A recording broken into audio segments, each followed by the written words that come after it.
বিসমিল্লাহির রহমানির রহিম। আজকের হেফাজতের মহাসমাবেশের সম্মানিত সভাপতি, উপস্থিত ওলামায়ে আকরাম, উপস্থিত সুধীমণ্ডলী, আসসালামু আলাইকুম।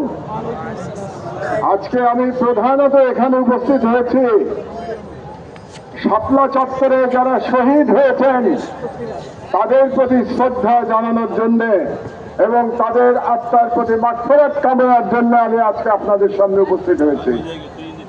সেই সঙ্গে আমি জুলাই বিপ্লবের শহীদদেরও শ্রদ্ধাভরে স্মরণ করছি। আমাদের স্মরণে রাখতে হবে যে 2013 সালের সেই শাপলা চত্বর গণহত্যার পর এই প্রথম আমরা আবার মুক্ত বাংলাদেশে, দ্বিতীয় স্বাধীন বাংলাদেশে এরকম একটি মহাসমাবেশ করতে সক্ষম হয়েছি। কাজেই আমাদের এই দীর্ঘ পথ পরিক্রমায় যারা জীবন দিয়ে আমাদের জন্য সহজ করে দিয়ে গেছেন তাদের সকলের প্রতি আমার অসীম শ্রদ্ধা এবং ভালোবাসা, এবং তাদের পরিবারের প্রতি আমি সমবেদনা জ্ঞাপন করছি। আমি একটু অবাক হয়ে যাচ্ছি যে হেফাজতের তরফ থেকে কিংবা ভিকটিমদের তরফ থেকে এখনো 2013 সালের শাপলা গণহত্যার জন্য যে মাস্টার মাইন্ড ছিল সেই দানব ফ্যাসিস্ট শেখ হাসিনার বিরুদ্ধে মামলা দায়ের করা হয় নাই। আপনারা কেন এখনো মামলা দায়ের করেন নাই আমি জানি না। আমি মনে করি শাপলা চত্বরে যারা গণহত্যার শিকার হয়েছে তাদের বিরুদ্ধে গণহত্যার মামলা দায়ের করতে হবে, এটাই আমার আজকে 1 নম্বর দাবি।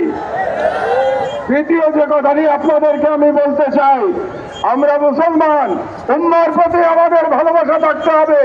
তাই গাজার শহীদ এবং কাশ্মীরের মুসলমানদের উপরে যে জুলুম চলছে তার বিরুদ্ধে আমাদের ঐক্যবদ্ধভাবে আন্দোলন চালাতে হবে।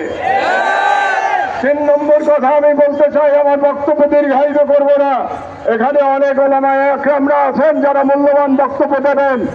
আপনারা নারী নীতি নিয়ে প্রশ্ন তুলেছেন। এ ব্যাপারে প্রথমে ডক্টর ইউনূস সরকারের প্রতি আমার একটি প্রশ্ন আছে যে আপনারা কেন অপ্রয়োজনীয় ইস্যু তৈরি করছেন? নারী কমিশন করবার জন্য জুলাই বিপ্লবের তরুণেরা জীবন দেয় নাই, তারা জীবন দিয়েছিল বাংলাদেশকে ফাঁসিবাদ মুক্ত করবার জন্য, বাংলাদেশ থেকে ভারতীয় আগ্রাসনবাদ মুক্ত করবার জন্য। কাজেই আপনারা সরকারে বসেছেন যাতে করে বাংলাদেশে আর ফাঁসিবাদ ফিরে আসতে না পারে। আপনাদের দায়িত্ব শুধুমাত্র সেই সংস্কারগুলি করা যে সংস্কারের মাধ্যমে বাংলাদেশে ফাঁসিবাদের পুনরুত্থানের পথ আমরা বন্ধ করতে পারবো। কাজেই ডক্টর ইউনূস সরকারের প্রতি আমার বাংলাদেশের একজন প্রবীণ নাগরিক হিসেবে পরামর্শ থাকবে, আপনারা অপ্রয়োজনীয় ইস্যু তৈরি করবেন না। এবং আমরা দেখতে পেয়েছি আপনারা অনেকগুলো অপ্রয়োজনীয় সংস্কার কমিশন করেছেন। এই সমস্ত সংস্কার কমিশনের কোনো প্রয়োজন ছিল না। আপনারা রাষ্ট্রের সম্পদ এবং সময় নষ্ট করছেন। আমার অনুরোধ, এই সমস্ত কমিশন আপনারা বাতিল করে দেন। এই সমস্ত কমিশনের কোনো প্রয়োজন নাই।